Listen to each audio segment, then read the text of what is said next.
Most people overpay for car insurance, not because they're careless, but because switching feels like too much hassle. That's why there's Jerry, your proactive insurance assistant.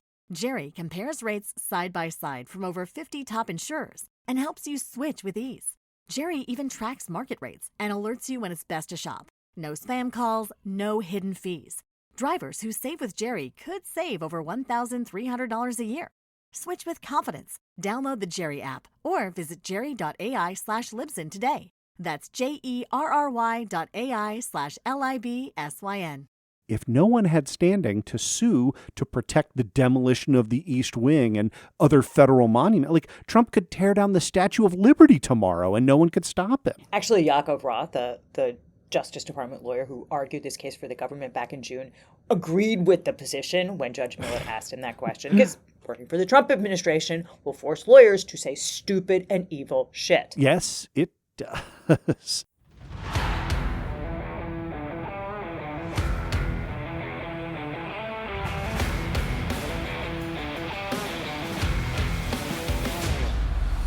Welcome to Law and Chaos, where Todd Blanche squeaked by in the Senate, airlines are hopping mad at a travel website, and the government has invented a clever plan to allow Trump to rebuild half of D.C. without congressional oversight. Or have they?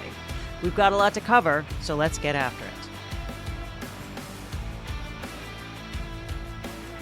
Hey guys, I'm Liz Ty, and with me as always is Andrew Torres. Andrew, how are you? I'm great, Liz. How are you doing? I am all right, just trucking along here. Having a little trouble with my computer, so I hope that it doesn't cause any problems. Oh, well, I got a chance to play some trivia over the weekend. How'd you do?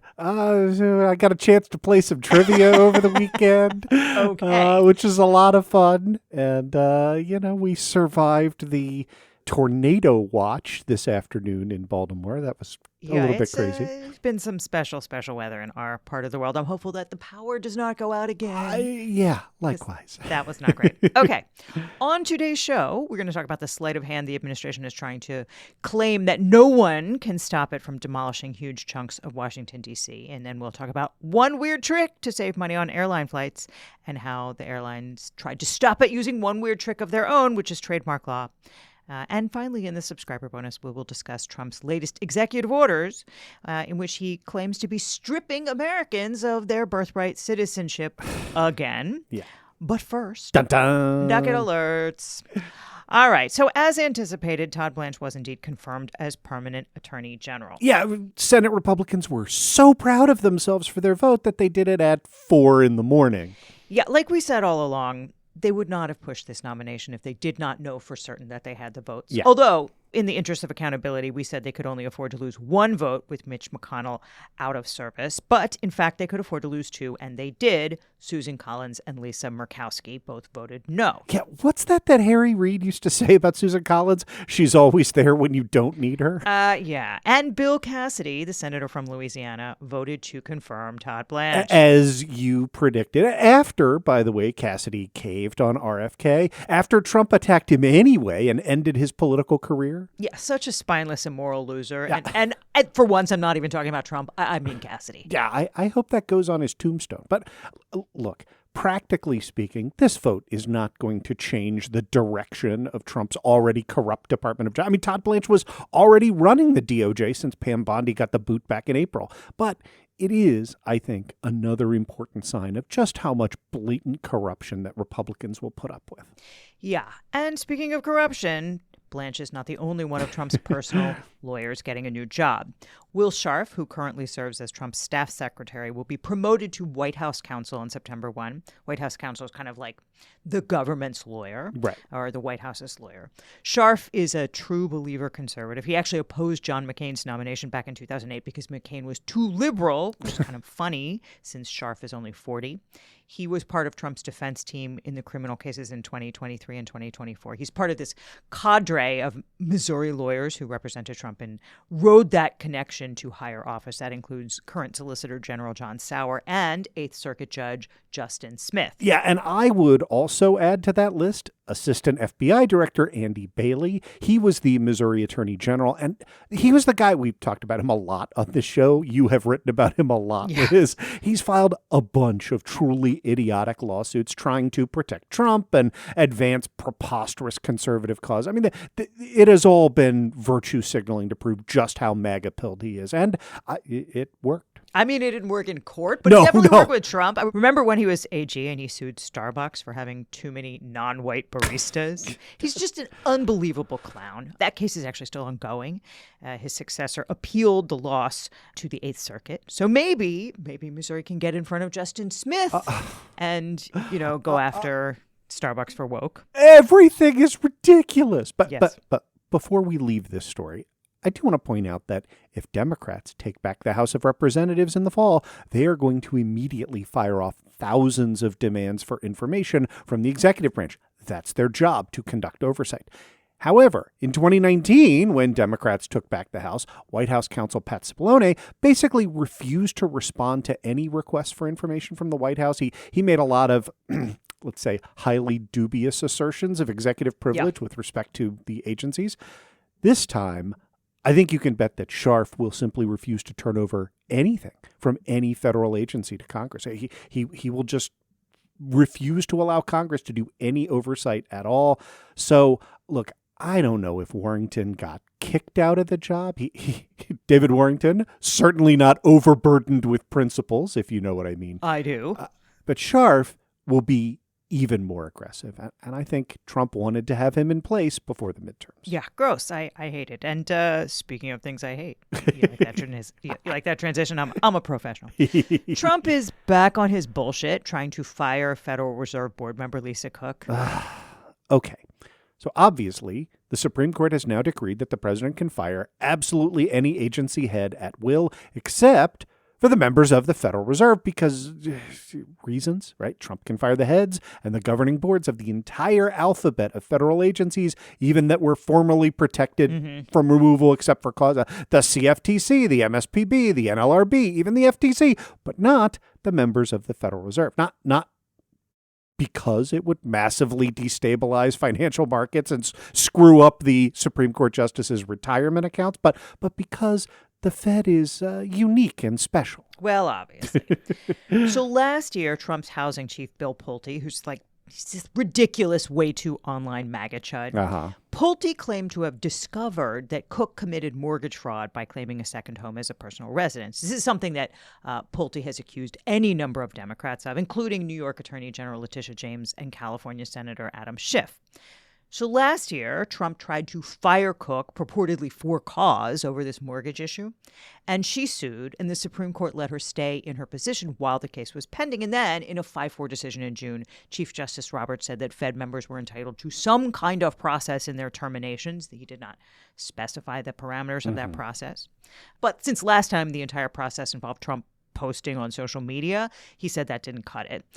So now the government is trying to go back and dummy up some process to legitimize getting rid of Cook. Right. So last week, Cook received a letter from Dan Scavino, director of the White House Presidential Personnel Office. And side note, what an absolute humiliation for a truly accomplished person like Cook to be fired by a moron like Scavino. I mean, that guy was managing Trump's golf club in New York, and then Trump brought him along to Washington, where he has been smack in the middle of every corrupt scandal for the last 10 years. Lisa Cook, to be clear, is an eminent scholar. And now she has to fend off this dipshit accusing her of corruption. You have Donald Trump, convicted of 34 felonies, selling pardons, making billions in crypto, accepting gifts of jets from hostile foreign nations. Yeah. And his lackey comes after this brilliant black woman and says she has disgraced her office. Yeah. So Scavino sent her a letter saying, "You appear to have acquired mortgages that do not meet certain lending requirements and could have received favorable loan terms under fraudulent circumstances. Based on these facts, a jury could find that you intended to defraud these institutions for your own benefit. But at a minimum, this conduct was grossly negligent and demonstrates that you are unfit unfit for the office in which you serve as a controlling member of the Federal Reserve. And Scavino gave Cook 21 days to respond, at which point they're going to say that's all the process she's due, and then they're going to fire her again. I think that's exactly right. In the meantime, Trump's handpicked successor to Jerome Powell to be chairman of the Federal Reserve, Kevin Warsh, is saying the absolute dumbest shit in public in an attempt to prove that, he's cool MAGA econ dude. He's talking about modernizing the Federal Reserve using AI, which, to be fair, I don't know, maybe that would be fine if he was talking about smoothing massive quantities of data for mathematical modeling or something. I am not qualified to have an opinion on whether that in and of itself would be good or bad. But Axios reports that what Warsh is saying is, I'll just read it. Before taking office, Warsh built AI bots named Milton and Tobin that ingested the collected works of the great 20th century economists Milton Friedman and James Tobin. Warsh then turned to the bots for their insights on contemporary economic questions. And that's what I think I can weigh in on. Yeah, that's pure stupidity. That is the cognitive offloading that they are always warning about. Okay, so as a palate cleanser, because none of those were great, let us turn to the law and chaos doofus of the day, Utah Senator Mike Lee. You doofus!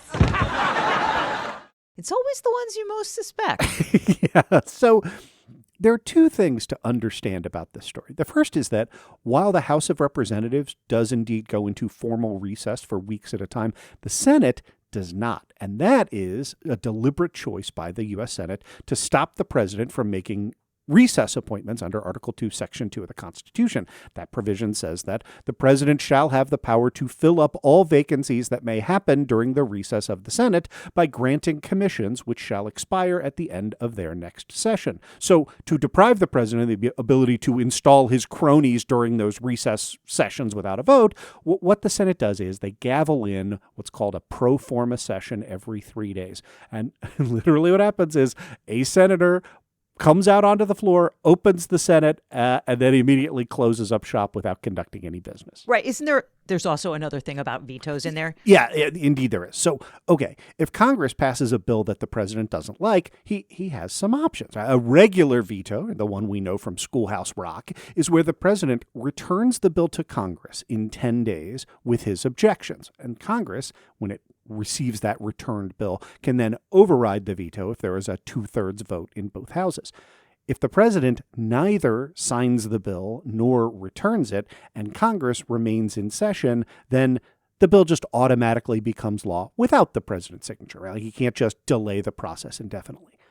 But if Congress adjourns and the president can't return it to Congress with his objections because there's an adjournment, that then becomes a pocket veto if he does nothing, doesn't sign it, doesn't return. And Congress can't just vote to override it. The bill has to go back to the beginning and be passed again by both houses of Congress. So to avoid that eventuality, again, another reason why the Senate gavels in these pro forma sessions every 3 days so that both houses of Congress are never officially in recess. Okay, but you said that there were two things at the beginning of this segment, and I am pretty sure I know about the second one. I am sure you do. And it is that Mike Lee, our doofus of the day, is an idiot. No prize there. Yeah, okay, so Trump wants to pass this massive vote suppression bill called the Save America Act. And Majority Leader John Thune has been entirely clear for months that this cannot be done. They do not have the votes, and they're not going to blow up the filibuster to get it done either. And I don't actually think they would have the votes even without the filibuster. Mm-hmm. But Lee has been entirely captured by the online right. He even has this Twitter account called Based Mike Lee.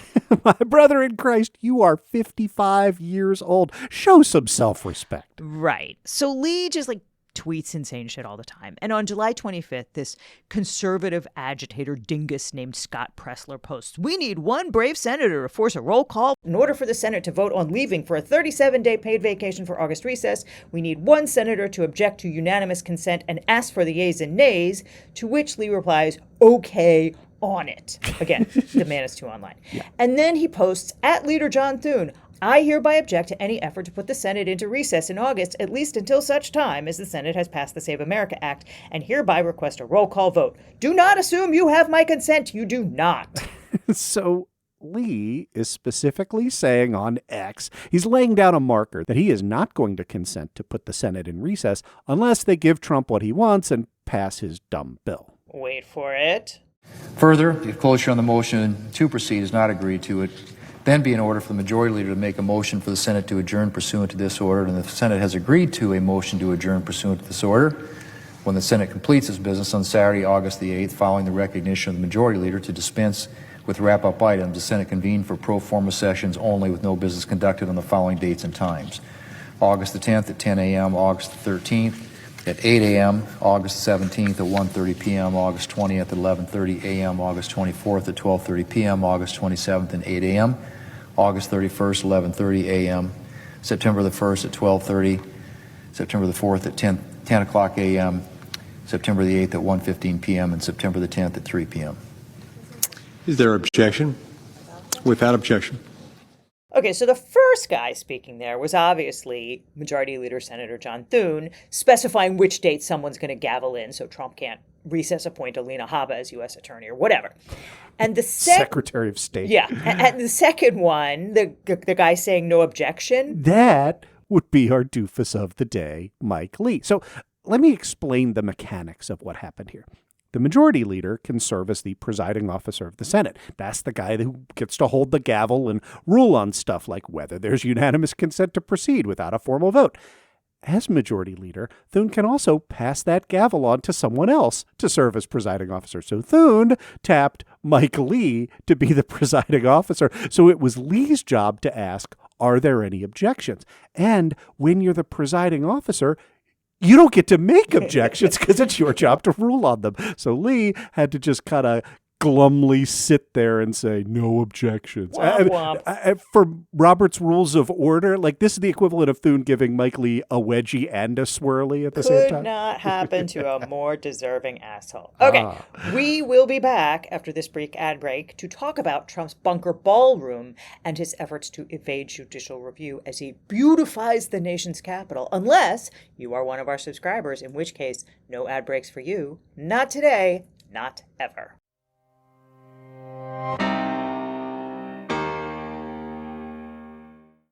Hey guys, have you heard of Goldbelly? It's this amazing site where they ship the most iconic, famous foods from restaurants across the country, anywhere, nationwide. I've never found a more perfect gift than food. Goldbelly ships Chicago deep dish pizza, New York bagels, Maine lobster rolls, and even Ina Garden's famous cakes. So, if you're looking for a gift for the food lover in your life, head to goldbelly.com and get 20% off your first order with promo code GIFT. That's goldbelly.com, promo code GIFT.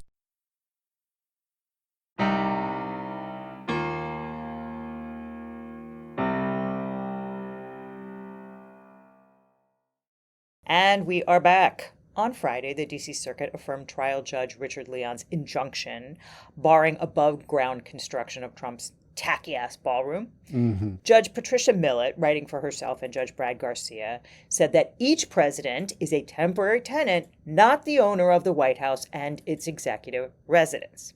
That made Trump big mad, and on Truth Social he whined that we are not tenants who pay rent and do all other things that a tenant must do. We are presidents elected by the people of the United States of America and have many rights, including the right to fix, renovate, secure, protect, and beautify the White House grounds, which has been built and rebuilt, renovated and re-renovated, prepared and simply made better many times since 1792 and never needing the permission of Congress or anyone else to do so. You know, in one sense, Trump is right.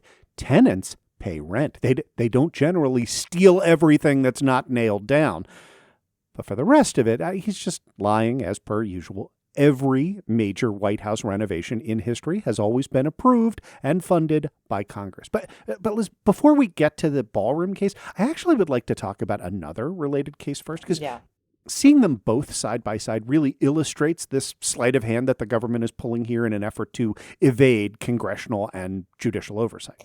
Yeah, so TLDR, they're trying to park all of these projects inside the White House itself, at least nominally. I mean, they're not physically putting them there, but they're saying that this is where the locus of control is. And they say, well, this project isn't being run by an executive agency, and so there's no Administrative Procedure Act, challenges. There's no environmental review. There's no historic preservation review. No lawsuit can actually stick and restrain the president. Right. And the legal procedural loophole there is that the Administrative Procedure Act only lets you as a plaintiff sue agencies. Congress created this accountability mechanism, and remember, the government has to waive sovereign immunity to allow you to sue it. Waived sovereign immunity with respect to what are described as final agency actions. That's the legal term. But Congress didn't define with a great deal of precision who has to follow it. So courts have had to flesh that out. And over time, most of what goes on internally inside the White House has been carved out. Not because the law says that the president can do whatever he wants. It does not say that. But because of the separation of powers doctrine. And this really comes from a 1992 case called Franklin versus Massachusetts. And the Supreme Court in that case ruled that the president is not an agency and therefore can't be enjoined under the Administrative Procedure Act. I'm not sure the court was right, but I can at least understand that logic. That case was really fakakta. But okay. Right. I mean, it stands for the principle that. Yes. And then in 2009, building on Franklin, the D.C. Circuit said that entities inside the executive office of the president are only agencies if they have, quote, substantial independent authority. Otherwise, they're considered staff and by law, an extension of the president. So they too cannot be enjoined under the Administrative Procedure Act. So if you're the president and you want to do a big, legally questionable construction project on federal property, maybe you pretend that you're the one with your hand on the shovel, so to speak, in hopes of evading judicial review. Right. And in this, it helps to have guys like Will Scharf and Todd Blanche throwing up roadblocks to judicial review around you and making these terrible arguments. Right. Also, that little pimp at the Office of Legal Counsel who puts out those whack-ass legal memos saying, whatever Trump wants to do is totally legal. What is that kid's name? T. Elliott Geiser. Of course it is. Okay.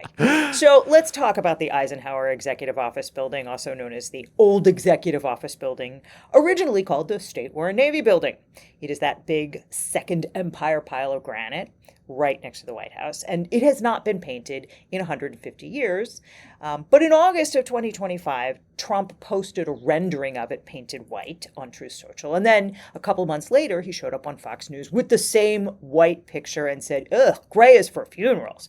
So he tells Laura Ingraham that he's getting bids right now from painters. Yeah, based in Mar-a-Lago. Well, and internal GSA emails, which come out later in litigation, confirm that GSA was indeed collecting cost estimates back in August. GSA is the General Service Administration. It acts as the primary landlord and leasing agent for the civilian federal government, including the judiciary. GSA told the court under oath that it only started looking into this after the Fox interview, which was, what's the word for that? A lie. I believe the word you're looking for, Liz, is lie. Although I would accept fraud on the court. Yeah. So in November, a public interest law firm called Cultural Heritage Partners and the D.C. Preservation League sued GSA to block it from slapping white paint on this historic building. They allege that the project hasn't gone through the mandatory review processes under the National Environmental Policy Act and the National Historic Preservation Act. Yeah. NEPA and NHPA, those two statutes, feature prominently in all of these construction cases. Is NEPA NEPA? Because, how we always go, IEPA? I always think of NEPA. I will say every time you say Will Scharf, I think of Snarf from Thundercats. So I'll give you NEPA.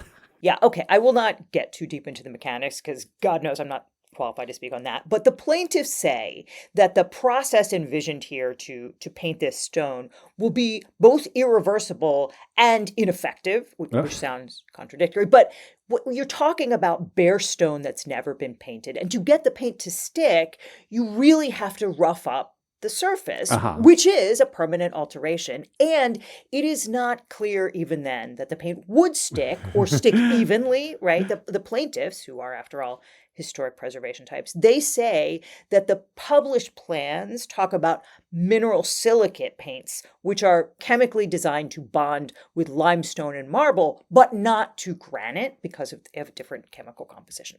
So you could envision this being a costly, unsightly mess that takes years to unwind or repair.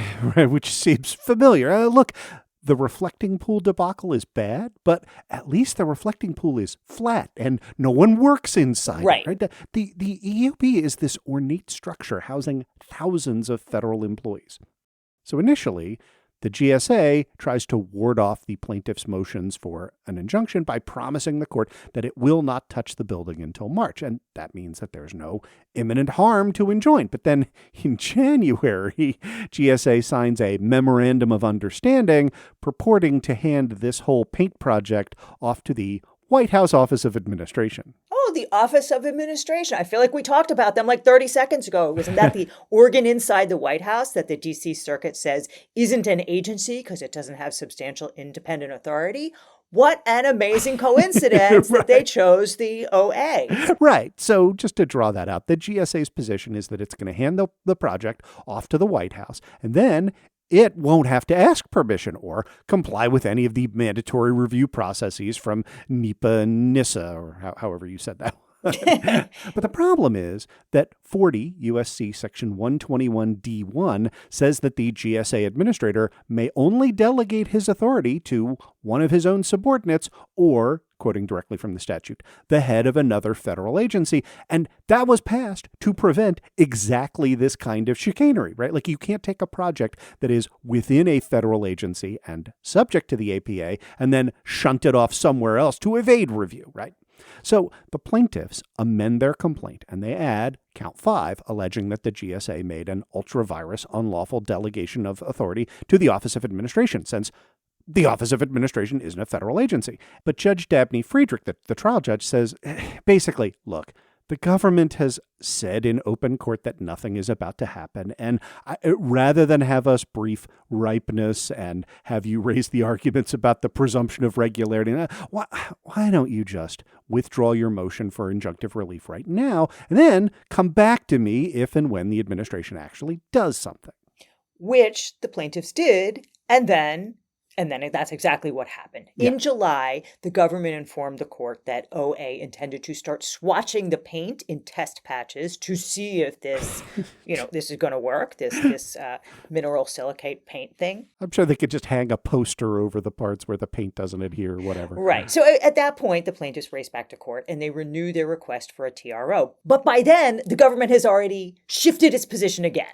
Yeah, this one is a little hard to make out because remember, GSA's first theory was that it was managing the project. Then the GSA shifted to saying it was delegating it to the Office of Administration. And now the DOJ has a third theory under which this project was never delegated at all. So the current line is that the Office of Administration always had its own independent legal authority to paint the building. And the claim basis for this is a 1988 statute that lets the Office of Administration accept donations to renovate the building, right? The only problem is that when you go to that law, it's Section 590 of the Foreign Operations, Export Financing, and Related Programs Appropriation Act of 1989, it very clearly says nothing of the kind. Right? Here's the relevant language. It says, the director of the Office of Administration is authorized to, 1, accept, hold, administer, utilize, and sell gifts and bequests of property, both real and personal, and loans of personal property other than money, and 2, accept and utilize voluntary and uncompensated services for the purpose of aiding, benefiting, or facilitating the work of preservation, restoration, renovation, rehabilitation, or historic furnishing of the old executive office building and the grounds thereof. So that's a lot of words. But at the beginning of both of those clauses was accept. Clearly, this is a statute about taking in donations. So it's obviously bullshit that it authorizes OA to renovate an entire building, sua sponte. This is clearly not accepting a gift. This is effectively acting as a straw man to oversee a renovation and get out from under court supervision.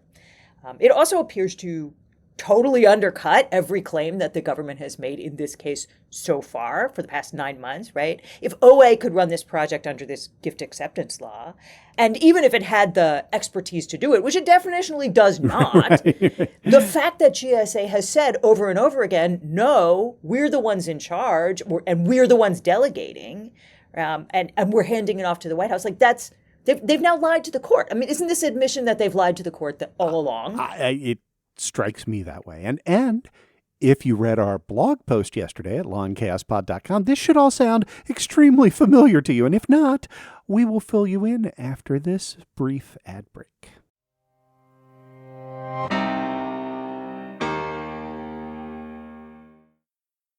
This summer, turn your gifting game up during the Summer Plant and Garden Sale at 1-800-Flowers.com. Right now, you can score up to 30% off succulents, bonsais, fresh-cut blooms, and more. Whether you're celebrating a birthday, sending a thank you, or a just-because surprise, 1-800-Flowers lets you save big on a stunning selection of gifts. Save up to 30% off during the Summer Plant and Garden Sale at 1-800-Flowers.com/podcast. That's 1-800-Flowers.com/podcast. Gift something unforgettable today.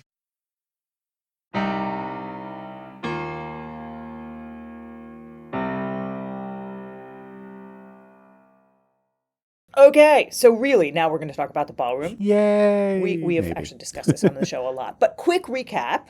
Last July, Trump announced that he was building a new state ballroom for the White House that would somehow respect the existing structure. And then in October, he demolished the entire East Wing without warning, forced the workers to sign NDAs, and obviously the National Trust for Historic Preservation sued. And that's the beginning of this shell game. Okay, because the National Park Service kind of manages Presidential Park, which is the whole, obviously, White House complex. Right. And NPS is obviously a federal agency. And so you've got all of these NEPA and NHEPA, or whatever it is, NHPA reviews that they are obligated to do. And the plaintiffs can challenge under the Administrative Procedure Act. So the government's first move was to say, no, this is not a Park Service project. This is being done by the Office of the Executive Residence, or EXR. Sound familiar? Yeah. So in this remake, the part of the Office of Administration will be played by EXR. And EXR normally handles stuff like flowers for state dinners and ordering new light bulbs to install inside the living quarters. And once again, the argument is that because EXR isn't an agency, plaintiffs can't sue it under the APA. And initially, this wheeze was effective, right? Judge Richard Liana, delightfully cantankerous old goat with a noticeable fondness for exclamation points, denies the plaintiff's first request for an injunction and says the Administrative Procedure Act doesn't apply here, so I can't issue an injunction. But he adds, if you do-gooders come back to me with a new complaint that says that EXR has no authority to demolish the East Wing of the White House and then build a bunker ballroom in its place without congressional authorization, I could definitely maybe do something for you. Right. And so the trust duly comes back a week later with a new complaint alleging that EXR's actions are ultra-virus, which just means beyond the powers granted to it by law. And Judge Leon duly grants the injunction on any above-grade construction, although after the government pinky promises that the underground portion of this construction involves vital security features and will not lock in the eventual main structure, right? It's not going to, ensure this footprint, the 90,000 square feet.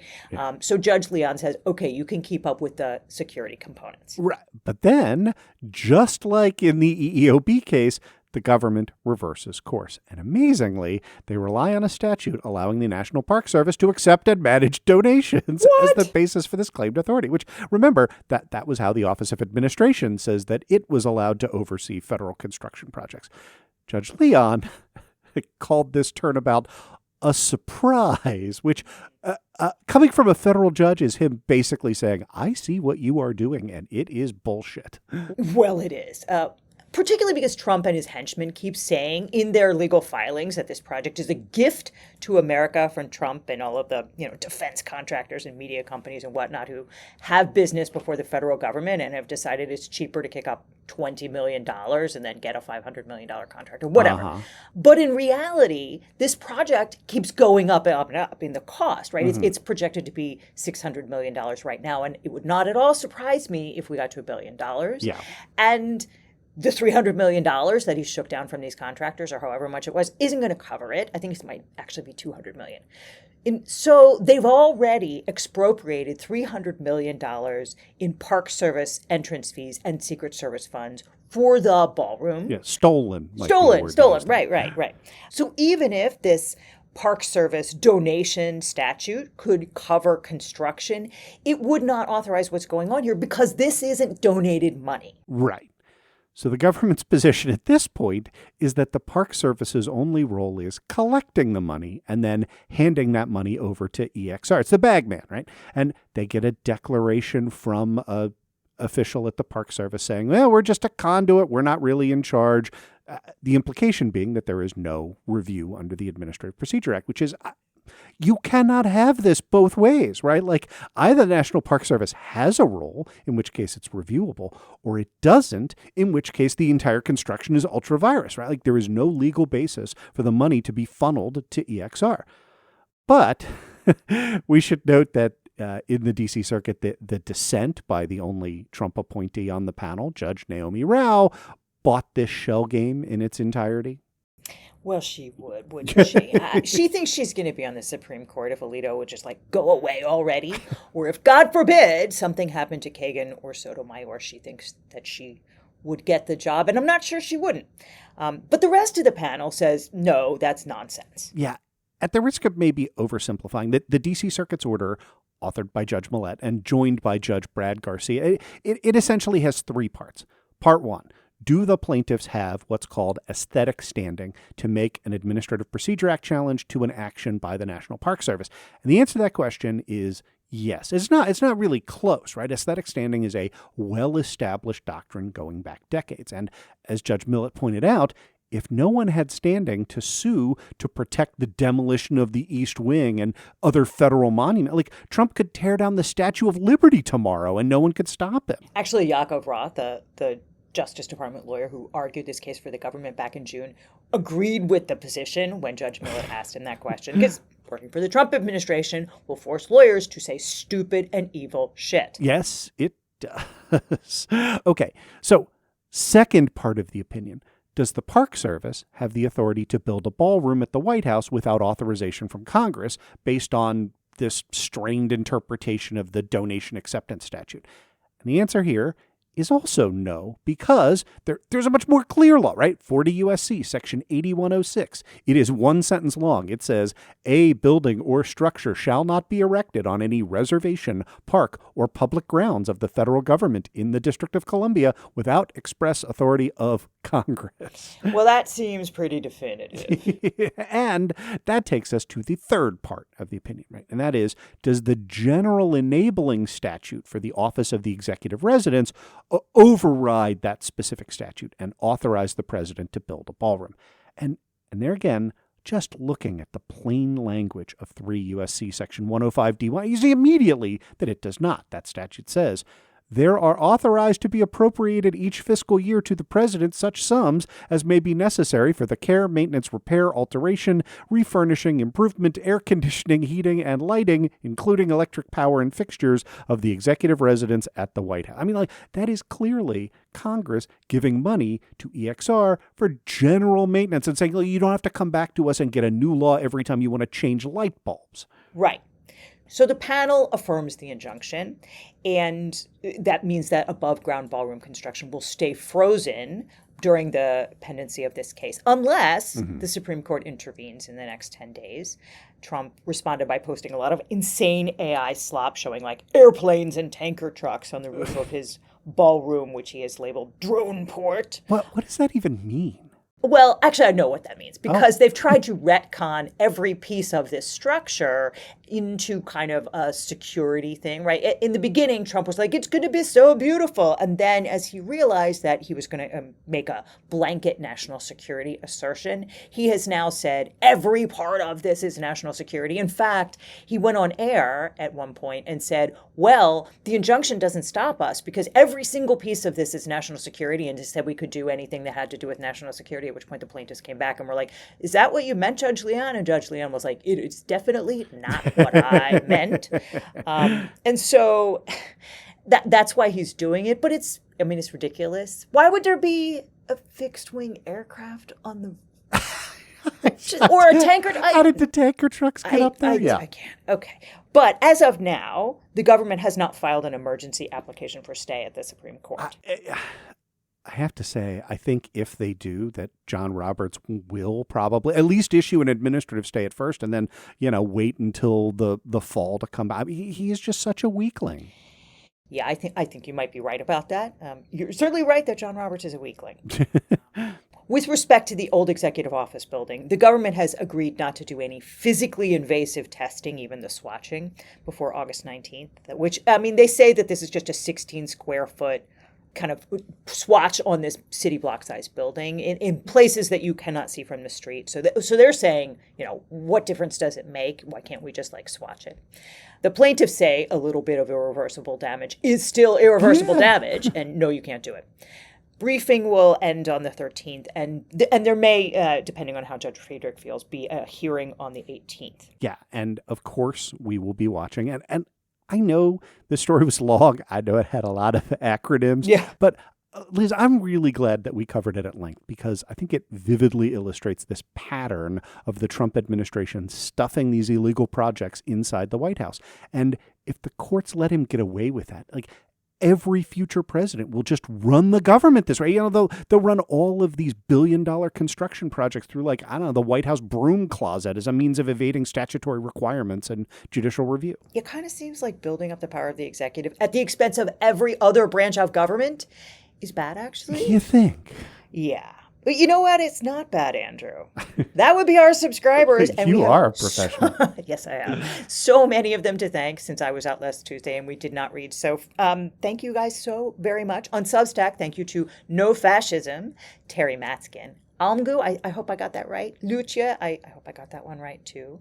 Thank you to Giovanni Roselli and Martin, Claire Vickers, Russell Lister, Jeff Brown, Nope, E. Mixa, Sandstress. Welcome back. Catherine Brown, Steve, Jacob, Christina, David Wormuth, Mary Catherine Alejandro, and thank you to Dan Burns. And a big thank you to our new subscribers over at patreon.com/lawandchaospod. That is thanks to Andres, Eddie Dean, Dino, Rory Greer, David D., Petula, Josiah Davidson, Jeff Nathan, the Alcaneers, Eugene Matthews, Shy, Aquila Odensdaughter, welcome back. And again, I hope I got that one right. And Gabe S.B. And if you'd like to join the ranks of these fine people who help make this show go and keep us on the air and keep Liz and I doing this thing that we love to do so very much, you know how to do that. Just head on over either to lawandchaospod.com or to patreon.com/lawandchaospod. Sign up to give us as little as $1 an episode, and you will get our undying thanks, and you will get all of the bonuses that we have for you. You'll get the episodes ad-free. You'll get our extended episodes. You will get our monthly bonus nerdy deep dives. Everything we can give you, we will give you. So thank you. And if you are one of those people, you will also get to skip this ad break. Thanks, guys.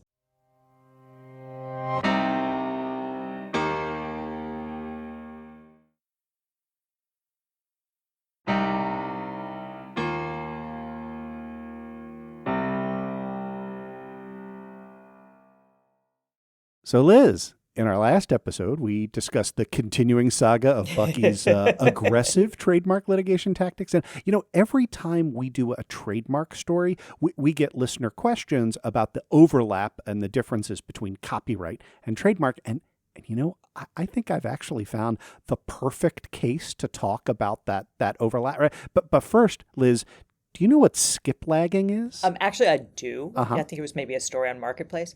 It's when you book a flight with a layover and then don't get on the second leg. And I don't fly that often, but my understanding is that is a really good way to get banned by the airline.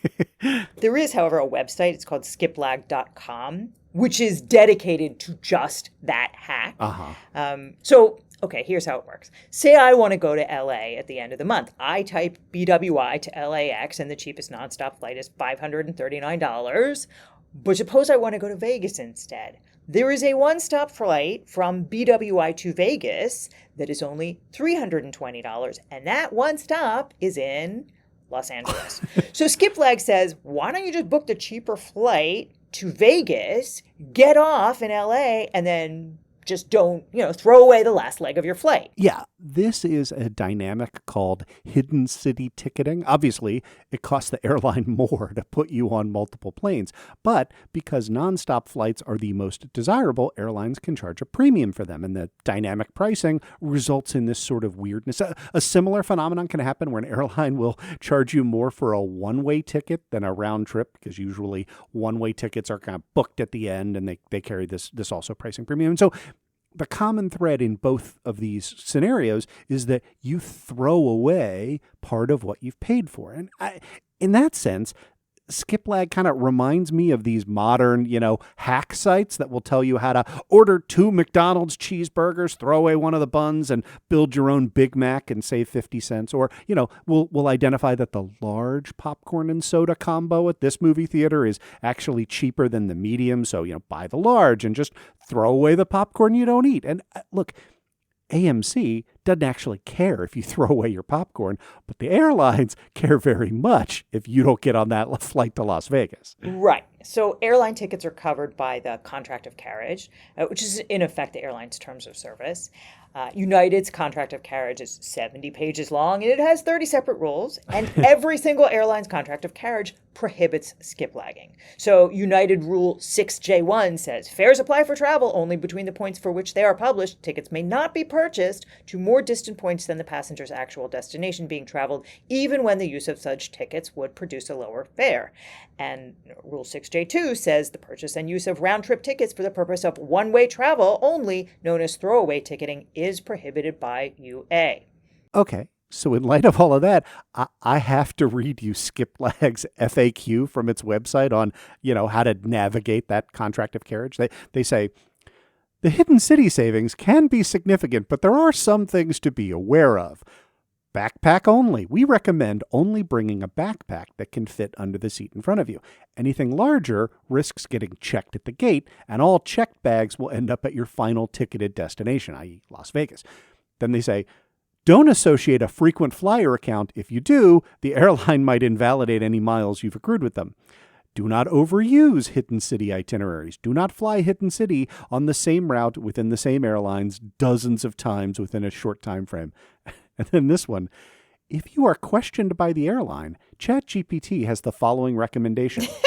If asked, just confirm your ticketed final destination and be prepared with details like a potential place to stay there. Skipping a leg of your journey may violate airline policies, so proceed with awareness. Yeah, so that reference to ChatGPT is... it's pretty funny. You can assume that it's there because all of the major airlines have sued Skiplag, and previous advice was one of the bad facts that came up in the litigation. Skiplag used to have a pop-up window advising customers that they've done this trick before in this airline, so they might be suspicious. And if asked by airline staff, say that you are heading to Hartford, not Chicago, or you will be forced to pay the normal price. So instead, now they're like, well, I don't know, but I have heard from ChatGPT. I don't know if that's going to work. I also have to say, I'm not sure the atmospherics of having that on your FAQ are any better. No. And it definitely, as you point out, does not matter from a legal perspective, right? But if you go to Skiplag's website today, as I did in preparing for the show, the splash page says, ridiculous travel deals you can't find anywhere else. And the subhead is, our flights are so cheap, United sued us, but we won. And they did. Right? In fact, the one case Skiplag lost was actually kind of a win in disguise. And that brings us back to the intersection of copyright and trademark law. So let's talk about it. Okay. In 2023, American Airlines sued Skiplag, alleging a variety of claims, including breach of contract, tortious interference, trademark infringement, and copyright infringement. And Skiplag managed to get most of the claims tossed on summary judgment, but the copyright and trademark claims survived. So Skiplag's argument was that American Airlines knew about their website at least as far back as 2016. They introduced evidence in the form of emails, internally complaining about that. And they waited 7 years to sue, and that is way too long. And I should add that there have been other lawsuits raising First Amendment ground, but we're going to talk about the copyright and trademark issues. So American Airlines has copyrighted its flight symbol. You'd recognize it if you saw it. It's this blue and red airplane tail fin bisected by a stylized eagle beak in the middle. And that is a copyrightable work of art. American Airlines also registered the same flight symbol as its trademark along with its name. Yeah, so here's why that matters. When you go to a normal travel site and you search for flights, that search displays the tiny logo of the airline next to the flight info, right? And that's because Expedia and Travelocity and the rest of those travel sites are authorized to display those logos. They have each contracted for and received a limited license from the respective airlines to use their trademarked logos to identify those flights because the airlines profit from people buying plane tickets. They want their logo to be displayed.